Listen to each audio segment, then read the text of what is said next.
Maraming salamat sa ating minamahal na Vice Mayor Chi, sa ating mga konsehal ng 3rd District. Nandito po silang lahat. Konsehal Mayle, Konsehal Lau, Konsehal Karen, Konsehal Pa, at si President ng Liga ng Barangay, Konsehal Platon. Kompleto na. Karen, Pa, Mayle. Si Tol nasa kasama ni Daniel Padilla original. Tol Sarkal, no? At ang ating Congressman Joel Chua. At siyempre sa ating direktor, no? Ng Manila Health Department, mga direktor ng Manila Health Department na nandito. Sa ating pamunuan ng ating center, 10 na mga kasama niyang doktor, BHW na may asin pa, mga BNW, at ang partner natin sa national government with PhilHealth and DOH na naririto rin. At higit sa lahat, yung mga makikinabang na barangay, mga barangay chairman, kagawad, secretary, treasurer, tanod, at ang inyong barangay. Magandang hapon sa inyo. Mas magaganda pa kayo sa hapon. Ayun, may asin to. Totoo may asin to. Pangsiligang. And of course, our director ng ating engineering. Wala pa kayo to, hindi ko na pinapatulog ito. Hindi na nakakauwi sa asawa niya. Kaka-drawing, kaka-plano, hindi kami natigil. Baguhin ang mga pasilidad natin na naayos sa pangangailangan ng populasyon at ng makabagong panahon. Engineer Andres, pala. Sa atin lahat dito, magandang araw.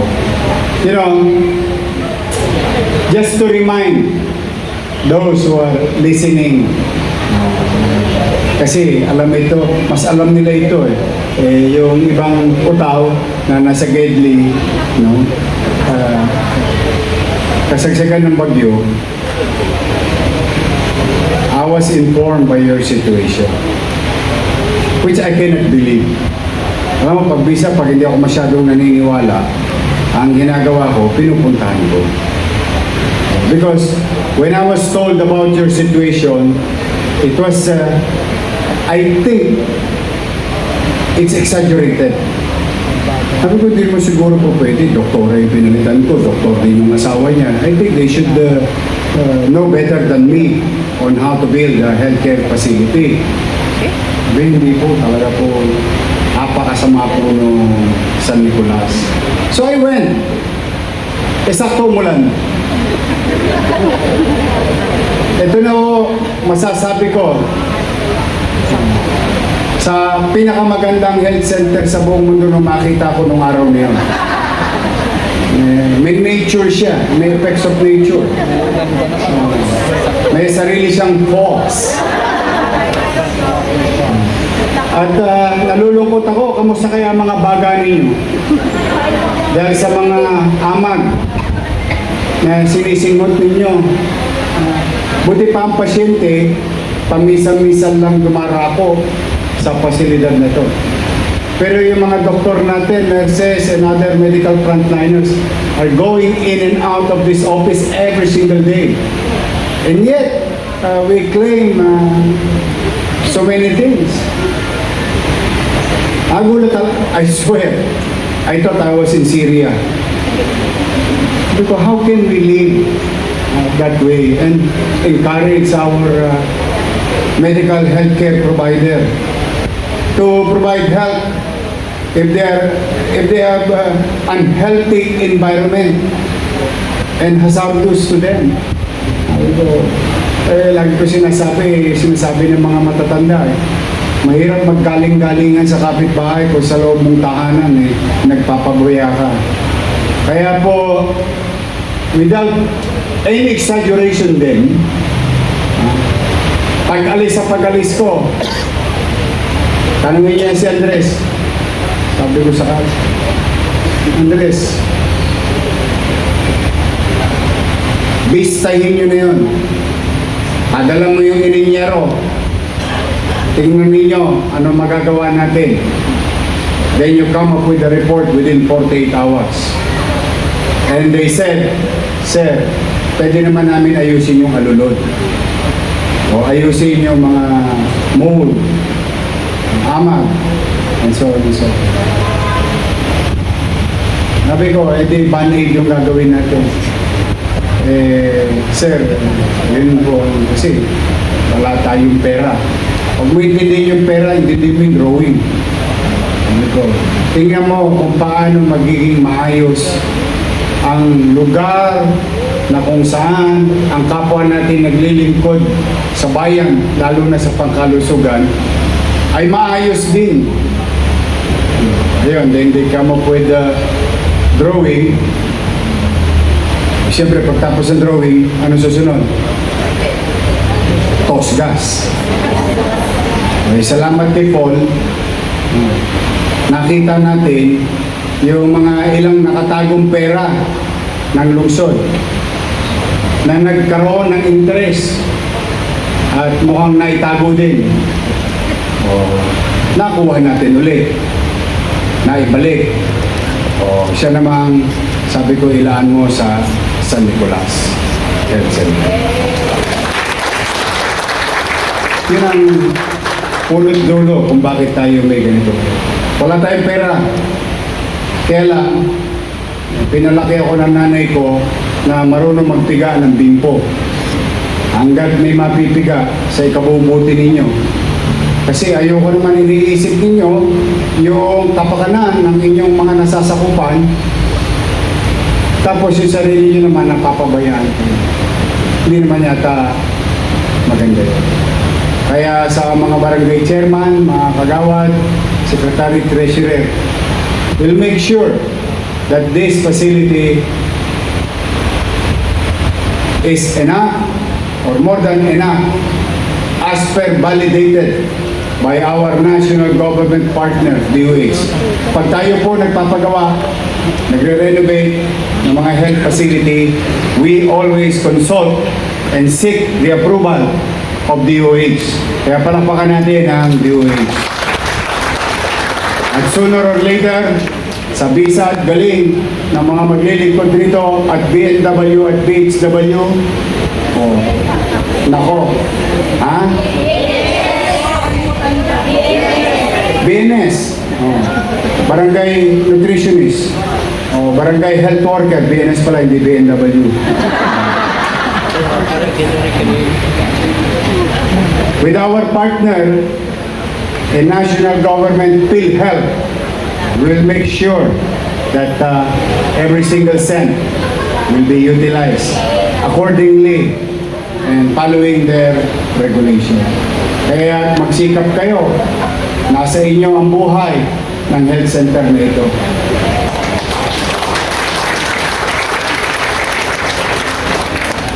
Today, we are going to renovate 177 square meter of the ground floor, 184 square meter of the second floor, 184 square meter of the third floor. 8 toilet na hindi nahuhulog yung pintuan. Muntik ako eh. Pagbukas ko, sumama yung buong pinto eh. It's really worse. And I make sure na hindi magiging bodega ang itsura ng health center nyo. Parang bodega sa oblo yan eh. Alam mo kung alam lang ng tao yung dinaranas nyo araw-araw, mararamdaman nila hindi ako nag-exaggerate. Kasi talaga naman, we'll have dental office, midwives room, nurses room, filing room, staff pantry, male and female toilets, balcony, treatment room, 2 additional rooms, storage room, male and female toilets, balcony, hand washing area, PWD toilet, common toilet, lahat ng toilet nandito. Photo collection area, staining room, medtech room, pharmacy, minor surgery room, consultation room, reception area. That's what we're going to build. Yung mga pinadala ko sa Piata, pasensya na kayo ha. Patawarin niyo muna ako. Saglit na lang naman. Konting days lang. Nalungkot kasi ako, sasaglit kong nawala, maraming sinarang health center. Nagulat ako, ang health center pinapadami. Kasi ang populasyon dumarami. Hindi isinasara ang health center. So, blessing in disguise, these are the type of lesson in life that you can utilize adversity in your advantage. There is challenges here. O now, remove them. O yung isang saradong health center, kahit pa paano, panyanga-nyanga, o mayroong servisyo, patay, nabuhay. Tapos may konti pa. But, while you're there, we're addressing your situation. At least kung meron mang buting pagsasakripisyo nyo, ay, hindi pala kami natenga. Pinaalis kami para doon muna sa isang health center, yung pala aayusin yung aming trabahuhan. Ano, nadali na. Tapos na. Si Andres, mabilis gumawa yan. Nadali. O, balik na kayo dito. O, pagbalik nyo naman dito, yung iiwanan nyo, ipapaayos ko. Kasi luma na rin yun. Tapos, yung pamana, health center, nabawi na natin. Yes, dating health center yun, sinara. Dahil lang sa mga kapritsyo ng politiko. Ngayon, I'm happy to inform you that DOH already approved the design of Pamana Health Center. So, ano susunod? Sabi na lang. So, we will reclaim. And you know that the policy of the city is to focus on MBN. Minimum basic needs. Housing, education, healthcare, and jobs. So, mga taga 3rd District, lalo na to, San Nicolas. Next week, magkikita ulit tayo, mga chairman. A week or 10 days from now. Remember, we built Binondominium 1. We're going to build Binondominium 2. Ewan ko kung napapansin nyo, naggagayak na yung lupa doon.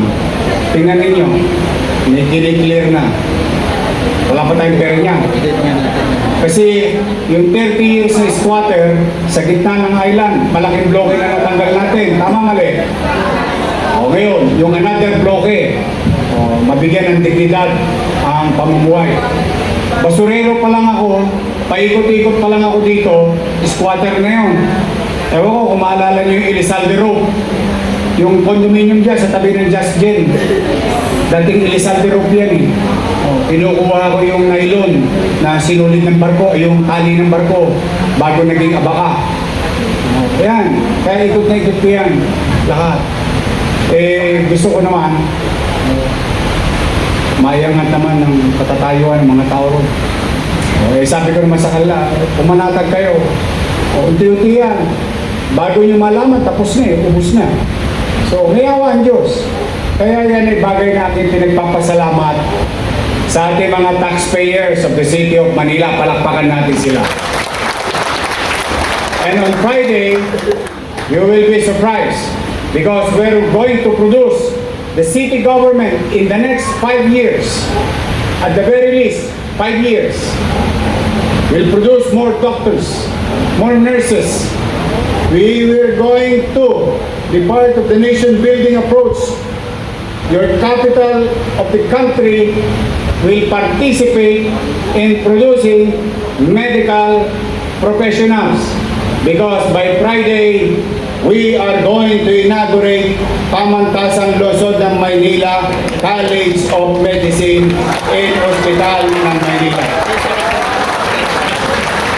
From 300 CAP students that we can produce yearly, we are now going to produce in a good day, someday, 5,000 medical professionals. And mind you, and I want you to be proud of it because you're Manileños, PLN, for that matter, is producing not only professional but top-notch professionals, medical professionals. O sabi nga, ang manok na nangingitlog ng ginto, dapat binibitaminahan, hindi pinuputol ang ulo at gawing inasal. We must continue to invest to those who produce. Like you, today, we are investing in you, your city government, for you to have a better working environment. And hopefully later on, all the facilities, as we progress with our fiscal situation, as we normalize our fiscal situation, unti-unti, nung isang araw nga, na-disgrasya na nila sa akin yung EasyJet laptop nila eh. Oh. Dahil yun nangyayari sa akin, yung pagkaupo ko, dahil tumutukod na yung mga health center. But you know, do your best, and God will do the rest. So that's why kayo na mga kapwa ko naglilingkod sa bayan, nakikisuyo ko sa inyo, ipakita ninyo yung pagmamahal, pagmamalasakit. Huwag niyo mamahalin yung kliyente niyo na jowa, mamahalin natin bilang isang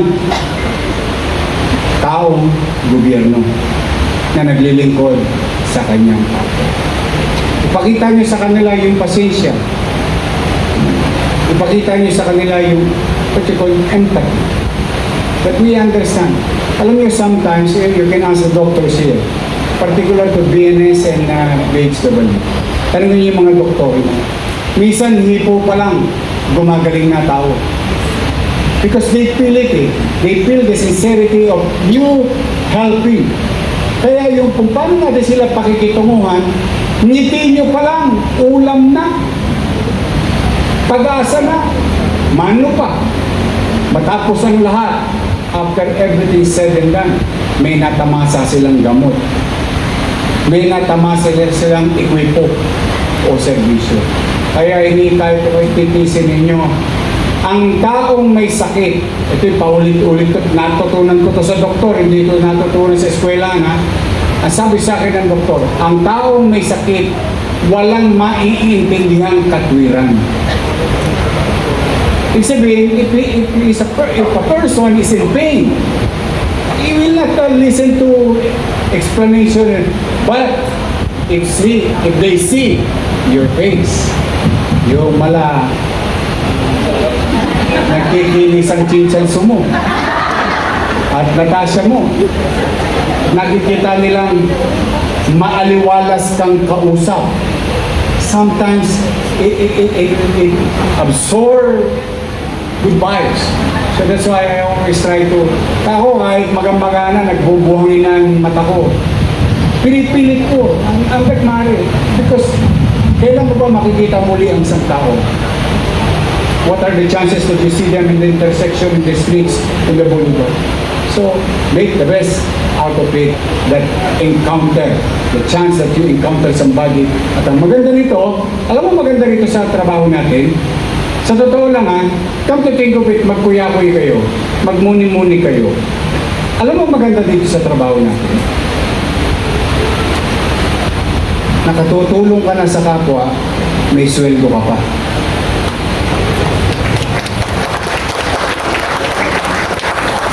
Come to think of it, di ba? What are the chances? Yes, magandang ugali na isang tao ay tumulong sa kapwa. Tama yun. Pero ito maganda eh. Ang obligasyon natin tumulong sa kapwa. Tapos pagdating na ang isig, paldo. Di ba? Tapos, ngayon, nagbago pa. Nagsosobra-sobra pa ang City Government of Manila pagdating sa ating health sector. Bakit? Eh kayo may nagugulat kung magkano natatanggap ninyo because of the health board. I'm happy and I'm willing and I'm going to do. I'll make sure what is due for you will be given to you. Yan ang aking sabihin. Kaya sa inyo lahat, galingan ninyo At tapos yung mga naisalya ko muna, alam ko malayo-layo sa inyo yung biyata.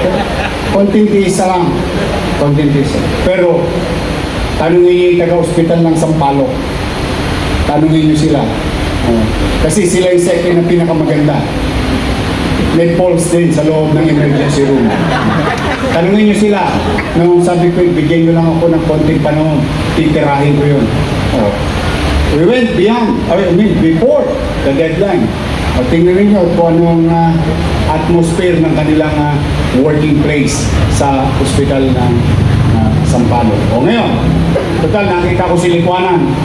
O ito, si Lipuanan, direktor natin sa Baseco Hospital. O, sino ang gustong mapermanente?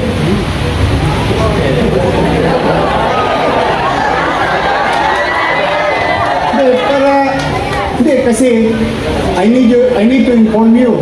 Why? Meron tayong bagong plantilla na pupunuan sa buong ospital ng Baseco. Pagka-pray na kayo, kung doktor kayo, naka-COS kayo, baka may item for you. Kung nurse kayo, or dentist kayo, baka hindi naka-COS lang kayo, may item for you. Available. O, titirahin nyo na lang. Abangan ninyo, siguro in the coming 2 weeks, ipapublish na yun sa civil service. Grab the opportunity. We are hiring. Permanent position. Doctors and other medical profession or maybe administrative staff. This is permanent. This is a newly created plantilla for our healthcare provider. Because as I have said and committed to the people of Baseco, I will make sure that lost opportunity, the 3 years lost opportunity to them, I will move heaven and earth in our own little way to make it a hospital because it was designed to be a hospital. But nakatenga ng 3 taon, lost opportunity. Now, we are recovering. OPD and all other things doon. Katulad na sinabi ni Magsaysay, those who are blessed in life must have more in law. Kaya, ako'y nag-iikayat sa inyo. Sayang. Ang pinakamahirapan natin sa gobyerno, item. Sa iskinita, maraming item. Ay, iba ba yun? Iba ba yun? I love you. Huwag kayo pupunta doon sa iskinita kumukuha ng item, ha? Mahuhuyo kayo. But you know, that's why, publicly, it's an open, applyan nyo, sayang. Sayang opportunity. So again, good luck sa inyo, sa mga chairman na nandito. Itong halos 20 mahigit na barangay all over MCBO or Manila Chinatown. No? Ito'y para sa inyo. At pipilitin kong magbuti at yung isang bagay na natutunan namin. May awa yung cross finger. May ginagawa kami sa Baseco. Pansinin niyo sa Baseco. Hospital. Siksik liglig ang ngiti ng tao. Pag nagpa-check up, tinatabo ang gamot. Why? We created a system and we're testing it. So that walang may expire na gamot, walang kukulangan yung gamot. At ayon sa pag-aaral ng PhilHealth at DOH, we're adopting those medicines that are needed. Ay, so far, walang na-expire, laging brand new. Sariwa.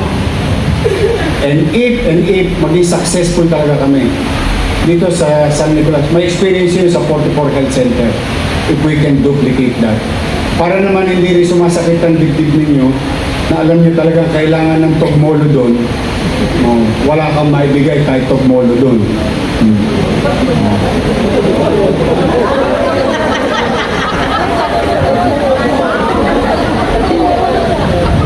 Madalas yun lang aking bigay, yakapsul at pistol. Yes, we are testing such system and it's being done under the leadership of Dr. Lipuanan. Pag nangyari yun, na-perfect natin yun. Scale up na tayo. Tapos kung manatagdi kayo mga health center at saka mga hospital, pipilitin natin mabawasan ng pasyente nyo.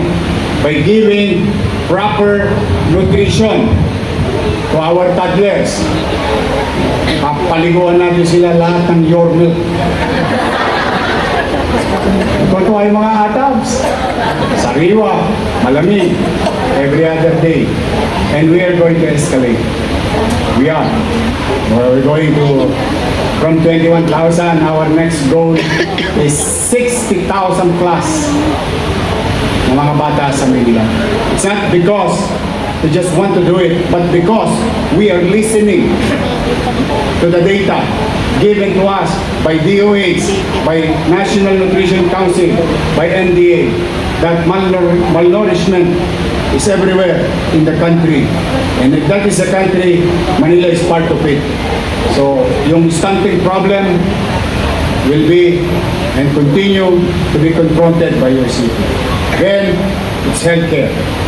So, kaya po, kumanatag kayo sa mga taxpayer, yan pa lang po kayo. At sa kami, magsisinop at pipilitin namin maging mainam, gastahin ang mga perang ipinagkatiwala ninyo sa pamahalaan nyo. We will convert it into services. For now, ang wish ko, sana ligtas kayo sa inauguration. You continue to be healthy because I need you. Kailangan ko kayo. I cannot do the service on my own. I need each and every one of you. Help me, and together, as you can see, nakamove on na kami. Kung di pa kayo nakamove on, toxic ang buhay nyo.